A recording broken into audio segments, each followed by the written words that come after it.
My daughter said, "Mom, be reasonable. You can't keep this place all to yourself." She said it the way people say things they've already decided, not as a question, not as a conversation, but as a closing statement. As if I were a problem she'd already solved in her head and simply needed me to catch up. I remember the exact moment. I was standing at the kitchen counter slicing an apple, the same counter my mother had stood at for 30 years before me, and my daughter was leaning against the doorframe with her arms crossed, wearing the expression she reserved for situations she considered beneath her patience. I set the knife down slowly.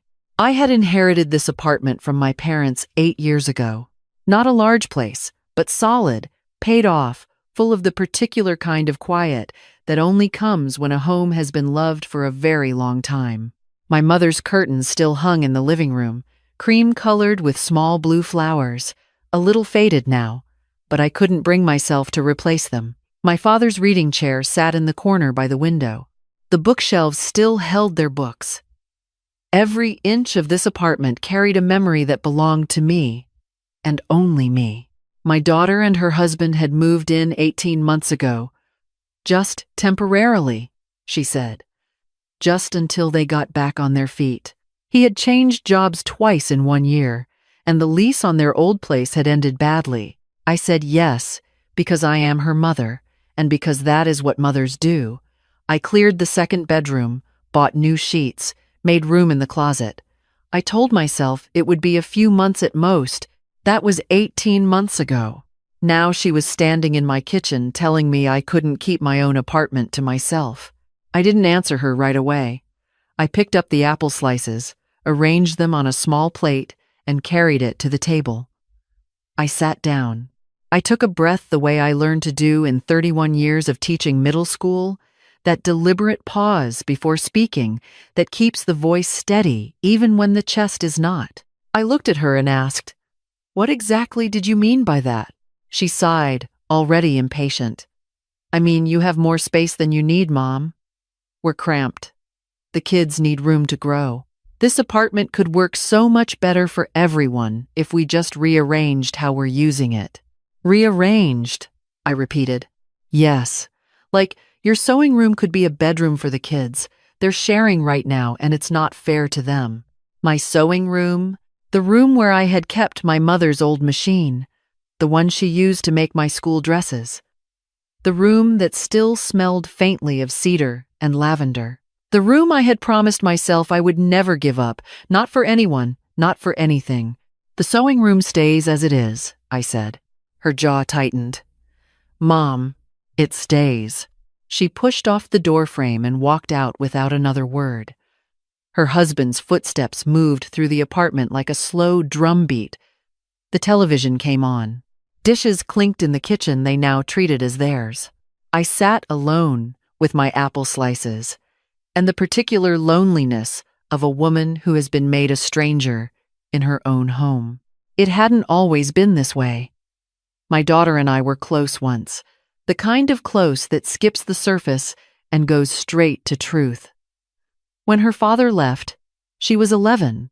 We built something together in those years. Just the two of us. Something quiet and sturdy. She did her homework at the kitchen table while I graded papers. We made Saturday morning pancakes. We watched old movies on Sunday nights wrapped in blankets that smelled like the fabric softener my mother used to use. I thought we understood each other in a way that few mothers and daughters do, but somewhere in her 30s, she changed. Or maybe I just stopped recognizing the change until it had already happened. She married a man who valued appearances above most things. Not a bad man, not cruel in any obvious way, but the kind of man who measures a room the moment he walks into it and decides what it should be used for. He looked at my mother's reading chair and called it clutter. He looked at the books my father had arranged by subject and asked if we really needed all of them. He said it the way people say things they expect no one to object to. My daughter started agreeing with him. That was the shift. Slow and gradual, like water wearing down stone. She began to see my home the way he saw it. Not as something with a history and a meaning, but as a space with potential, unused potential, potential that was being wasted on an old woman who didn't need it. The first real sign came 6 months into their stay. I came home from the grocery store to find my mother's curtains gone. Just gone. New ones hung in their place. Gray linen. Modern looking. The kind you see in magazines. They were faded, my daughter said when I asked. I got you nicer ones. I liked those curtains, I told her. She looked at me the way adults look at children who are being unreasonable. That was the moment. Not an earthquake, not a confrontation, just curtains. But I felt something shift in me then, something quiet and precise, like a lock turning. I didn't argue. I thanked her for the new ones and folded the grief of it away somewhere private. I am 68 years old. I taught English to 12 and 13-year-olds for 3 decades. I buried both my parents, sat with each of them at the end, held their hands through what no one should have to hold alone. I raised a daughter by myself on a teacher's salary, put her through college, watched her walk across a stage in a cap and gown, and felt a pride so enormous I could not speak. I know what it means to be strong, and I also know, because life teaches this, whether you want to learn it or not, that strength is sometimes the quietest thing in the room. So I waited. I watched. I paid attention. The next months brought more small erasures. My father's reading chair disappeared from the living room one afternoon, moved to the corner of the hallway. My husband explained he'd done it to make room for their new sofa. They had ordered a sofa for my apartment. Without asking. When I mentioned it, my daughter said they needed somewhere comfortable to sit, Mom, and the old furniture was just taking up space. Space. Everything was about space. Who had it? Who needed it? Who was using it correctly? What I noticed, and what I kept to myself, was that the word your had quietly left their vocabulary. It was never your apartment anymore, though. It was just the apartment. Not your kitchen, just the kitchen. Small linguistic shifts that do enormous work over time. They were rewriting the story, one dropped pronoun at a time. I started sleeping lighter. Not from anxiety, but from alertness. The same alertness I had as a young mother when my daughter was small. That sense of needing to know what was happening in the rooms around you. I heard them talking at night, their voices low but not low enough, traveling through the walls the way voices do in places where people have lived long enough for the walls to remember them. One evening, I heard my daughter say my name in a tone I had never heard her use before. Flat. Managerial. She'll come around, she said. She just needs time to adjust. To what? Her husband asked. To the way things are now. I stood in the hallway for a long moment, hand resting on the wall my father had painted twice, once pale yellow and once this soft cream, the cream that was still there under 40 years of living. The way things are now. I went to bed that night not sad, not angry, but clear. The way you feel after a fever breaks. Clear and a little cold, and very, very awake. The moment that finally made everything visible happened on a Tuesday. I came back from my morning walk, the one I take every day along the same 3 blocks my mother used to walk, and found my son-in-law on the phone in the living room. He didn't notice me come in. Or perhaps he noticed and didn't care. He was speaking to someone in the confident voice he used when he wanted to seem important, and I heard enough in the time it took me to hang up my coat. It's a good piece of property, he said. Good location. My wife's mother is getting older and we're thinking about what makes sense long term. We'd love to talk about options. My wife's mother. Getting older. Long-term options. He was talking to a realtor. I set my keys down on the small hook by the door. The hook my father had installed in 1987 because my mother always lost her keys. And I walked calmly to the kitchen to make myself a cup of tea. My hands did not shake. I noticed that. I was proud of it. That afternoon, while they were both out and the apartment was mine again for a few hours. I sat at the kitchen table and allowed myself to think clearly about what I knew.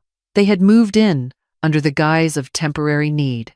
They had gradually expanded into every available space. They were now discussing the property with a realtor, without my knowledge, without my consent, as though the question of what happened to this apartment was theirs to answer. They had forgotten one essential thing. They had forgotten that I am the kind of woman who keeps documents. I went to the small filing cabinet in my sewing room, the one that sat beside my mother's machine, and I opened the bottom drawer. Inside, in a folder labeled simply with my parents' names, were the papers that mattered. The deed to the apartment transferred fully into my name 8 years ago when my mother passed. The will my parents had drawn up through their attorney, which I had never shared with my daughter because there had never been a reason to. Everything left to me, solely and completely, with a note in my father's handwriting at the bottom of one page that said, "This is your home now. Treat it kindly." I held that page for a long time. Then I picked up the phone and called a woman I had known for 15 years, one of the sharpest attorneys I have ever met, who had helped me navigate my father's estate and who once told me, "If you ever need me again, don't wait too long." I had waited long enough. 2 days later, I found something I had not been looking for. I was not snooping. I want to be clear about that. I was looking for a pen in the drawer of the small table near the front door, the table that had been my mother's, where we always kept pens and scratch paper and the occasional expired coupon. The drawer was harder to open than usual. Something stuck. I worked it loose. And inside, among the pens and paper, I found a folded printout. I unfolded it. It was an email thread. My son-in-law had printed it, which told me he had been using this drawer as a hiding spot, assuming I never opened it. The email was between him and someone named Gary, a name I did not recognize. They were discussing the apartment in terms I understood well enough. Square footage, estimated value, whether the current occupant, that phrase used twice, would be a complication or could be managed. Managed, as if I were a scheduling conflict. At the bottom of the thread, my son-in-law had written, "She's cooperative most of the time. My wife handles her. We just need a few more months to have everything in position. My wife handles her."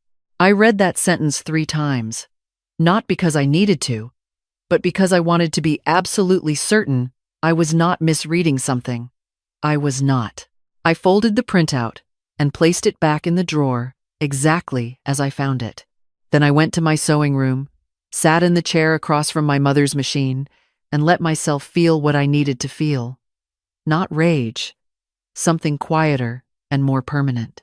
The feeling of a woman who has finally seen the full shape of the thing she was only glimpsing before.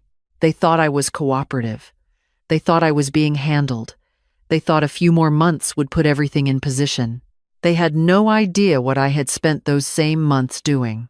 The following morning, I told my daughter I needed to speak with both of them before she left for work. She seemed surprised. I rarely initiated conversations anymore. I had learned, as many women my age learn, that speaking up was often treated as an inconvenience rather than a right. They sat at the kitchen table, coffee cups in hand, already slightly impatient with the disruption to their morning. I sat across from them and folded my hands the way my mother used to. When she was about to say something, she had thought through completely. "I know you've been speaking with a realtor," I said. The silence that followed was a particular kind. Not empty, full. My daughter set her cup down. "Mom, we were just exploring options. For the future." Nothing was decided. "Whose future?" I asked. Her husband straightened slightly. "Everyone's future. We're trying to think ahead. You're not getting younger, and this apartment is a significant asset. It makes sense to discuss how it fits into a larger plan." "A larger plan," I said. "Yes, a responsible plan." I looked at him for a moment. He was not a stupid man. That was the thing. He was organized and forward-thinking and capable of constructing a version of reality that sounded almost reasonable until you looked at it from the right angle. "And what does this responsible plan involve for me?" I asked. My daughter jumped in, her voice softening to the register she used when she wanted to seem caring. "We've been looking into some really beautiful communities, Mom. Places for people your age, with support and activities and people to talk to. You'd have your own space. You wouldn't be alone." There it was. I nodded slowly. "And this apartment?" Another silence. Her husband answered. "It would make sense for the family to use it, given the circumstances." The family. He meant himself. He meant my daughter. He meant the children they kept referencing as justification for every square foot they claimed. "I see," I said. I stood up, smoothed my cardigan, and walked to the front door. Standing in the hallway, exactly where I had asked her to be at 8 o'clock, was my attorney, briefcase in hand, expression professional and calm. "Good morning," she said to me. "Good morning," I said. "Thank you for coming." I stepped aside to let her in. Behind me, I heard my daughter's chair scrape back from the table. "Mom," she said, her voice suddenly different. Smaller. "Who is this?" "This is my attorney," I said. "She's been helping me with some paperwork." My son-in-law stood slowly. "What paperwork?" My attorney set her briefcase on the kitchen counter and removed a folder. Inside were documents I had spent the last 2 weeks reviewing and signing. The deed, confirmed and current, in my name alone. The will, properly documented. And a formal notice, prepared and witnessed, requesting that my daughter and her husband vacate the premises within 45 days. She placed the folder on the table between them. My daughter stared at it. Her husband picked up the top document, scanned it, set it down. His face was very still in the way faces go still when something large and unexpected lands. "You're evicting us," my daughter said. Not a question. A statement, barely audible. "I'm asking you to find your own home," I said, "the way I always assumed you would." "Mom." "Yes," I said. "You are, and I love you. But love is not a lease agreement, and family is not a deed." She pushed back from the table, moved to stand by the window. The cream curtains she had replaced were gone, of course. The gray linen ones moved slightly in the draft. I thought about my mother and her blue flowers and felt the particular grief of things you cannot get back. "You can't do this," her husband said. His voice was controlled, but only just. "We have children. We need time." "You have 45 days, I said. "That is time." He looked at my attorney. She met his gaze without flinching. She was very good at that. "This will not hold up," he said. "It will," she replied simply. "The deed is clear. Sole ownership. No cosigners, no additions, no claims." He said nothing more. My daughter turned from the window. Her eyes were bright. Not with tears, exactly. With the particular shine of someone who has just realized that the story they told themselves was not the true one. "I thought you were okay with us being here," she said quietly. "I was," I told her. "For a while. And then I wasn't. And then I tried to tell you that, in small ways, and you didn't hear me. And then I understood that some things can only be said in writing." She looked at the notice on the table. Then she looked at me, and for just a moment, I saw the 11-year-old she had been, the girl who sat at the kitchen table doing homework while I graded papers, the girl who cried into my shoulder when her father left, the girl I had loved so completely that I almost let her take everything from me without even raising my voice. But love and surrender are not the same thing. I had learned that too late and just in time. My attorney stayed for another 20 minutes, answered questions in the even tone of someone who has seen this kind of conversation before and knows that the shock must be allowed to settle before the practicalities can begin. When she left, I walked her to the door, thanked her, and stood in the hallway for a moment with my hand on the wall. The apartment was quiet in a way it hadn't been in 18 months. The days that followed were not easy. I want to say that clearly because stories like this are sometimes told as though justice, when it comes, arrives clean. It does not. It arrives complicated, with grief attached, with the specific exhaustion of being right about something you wished you had been wrong about. My daughter moved through the apartment like someone learning the shape of a loss. Quiet, slower than usual. She did not argue with me again. Not about the apartment. Not about the notice. She had spoken to her own attorney, I found out, and been told the same thing mine had told them. The deed was unambiguous. The will was complete. There was no ground to stand on that was not already mine. Her husband made one attempt. He came to find me in the sewing room 3 days after the notice was delivered and stood in the doorway, not entering, which was a change. "I want you to know," he said, "that this was never about disrespecting you." I looked up from the fabric I was hemming. He didn't have an answer for that. He left. A week into the 45 days, my daughter knocked on my bedroom door in the evening. The real knock. The kind that waits for an answer. I said, "Come in." And she did. And she sat on the edge of the bed the way she used to as a teenager when something was wrong and she didn't know how to begin. For a while, neither of us spoke. Then she said, "I think I convinced myself it was fine because you never said it wasn't." "I did say it," I told her gently. "You didn't hear it." She was quiet. The curtains. Among other things. She pulled her knees up to her chest the way she used to at 11, 12, 13. "I thought I was helping. When we moved in, I thought I was coming to take care of you. I considered that." I believed her, in the way I believe people who have told themselves something for so long it becomes their truth. She had rewritten the story the same way her husband had, just in a different direction. His version made her the rightful inheritor. Her version made her the generous caretaker. Neither version included me as a person with my own judgment, my own needs, my own right to decide what happened under this roof. "I don't need to be taken care of," I said. She was quiet for a long time. Then, softly, "I know the difference. I just forgot to act like it." That was the most honest thing she had said to me in years. I let it sit between us without filling it with reassurance, the way women so often fill silence when honesty finally enters the room. It deserved to be heard without being softened. We didn't hug that night. But we stayed in the same room for a while, talking about small things, careful things, the way people talk when they are rebuilding something slowly from the foundation. They found an apartment 2 weeks later. Not far. Closer to the school where the grandchildren were enrolled. My daughter showed me a photo on her phone. It was smaller than here but had a good amount of light.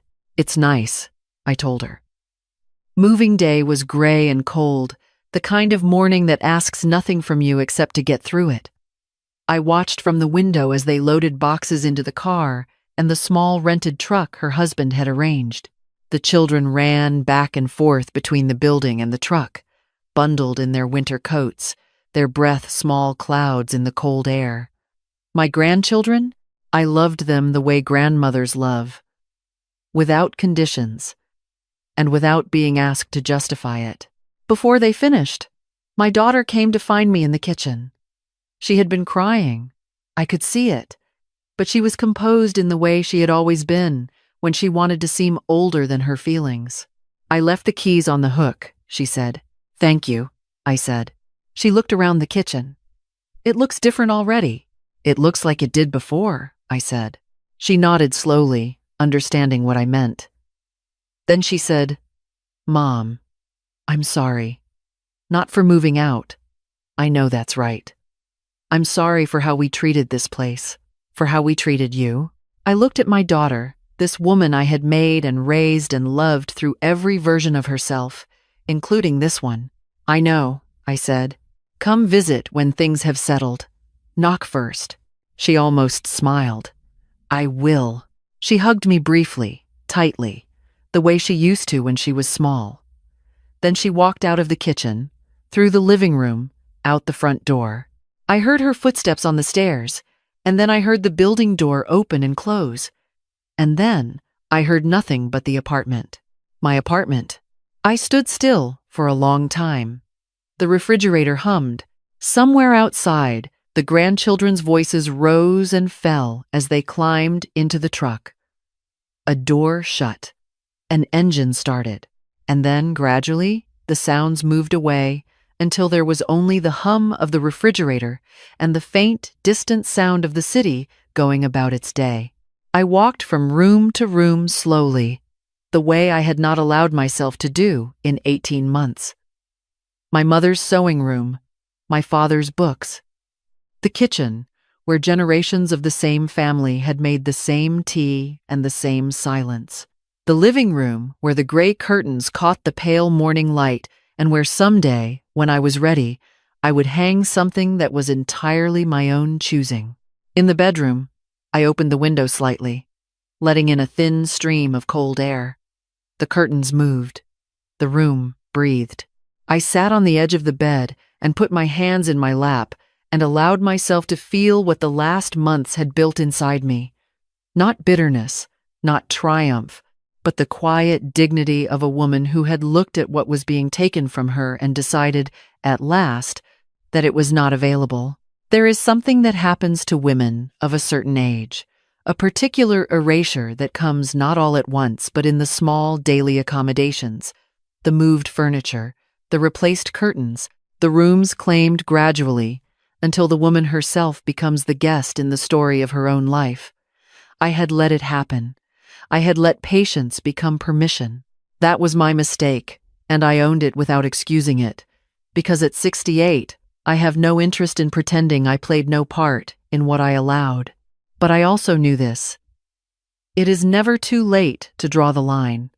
It is never too late to say, this far and no further. It is never too late to open a drawer and find a folded piece of paper that tells you everything you needed to know, and to take that knowledge to a woman with a briefcase and a steady voice and enough experience to know the law will hold. The apartment was mine. It had always been mine. It had been my mother's and my father's before it was mine, and every wall held some trace of them, some warmth I was not willing to surrender to anyone's idea of progress. That evening, I made dinner for one. A simple meal, unhurried, eaten at the kitchen table, with no television, no low voices in the other room, no footsteps moving through spaces I had stopped calling mine. Just the food, and the table, and the window where the sky was going dark in shades of orange and blue that my father used to point out on evenings just like this. After dinner, I called my daughter. She answered on the second ring. "Are you settled in?" I asked. "Not really," she said. "But okay. Good," I said. "That's enough for now." There was a pause. Not uncomfortable. Just two women finding the new shape of something that had broken and was not yet healed but was perhaps cautiously beginning to. "I love you, Mom," she said. "I love you too," I said. "Get some sleep." I hung up and set the phone on the table beside the deed folder that still sat where I had left it, waiting to be filed away properly. I placed my hand on top of it for a moment. Just briefly, feeling the weight of paper that had held my parents' wishes and now held mine. If you have ever watched your own life be quietly rearranged around you while you stood there telling yourself it was temporary, I want you to hear this. Patience is not the same as permission. Silence is not the same as agreement. A woman who has built something, with her hands or her sacrifice or simply the long, unwitnessed work of being present for everyone around her, does not owe that thing to anyone who simply decides they need it more. You are allowed to keep what is yours. You are allowed to put it in writing. And if the people who love you cannot hear what you say, then sometimes the only language left is the one that doesn't require their agreement to be true. If this story stayed with you, leave a comment below and share it with someone who needs to hear it.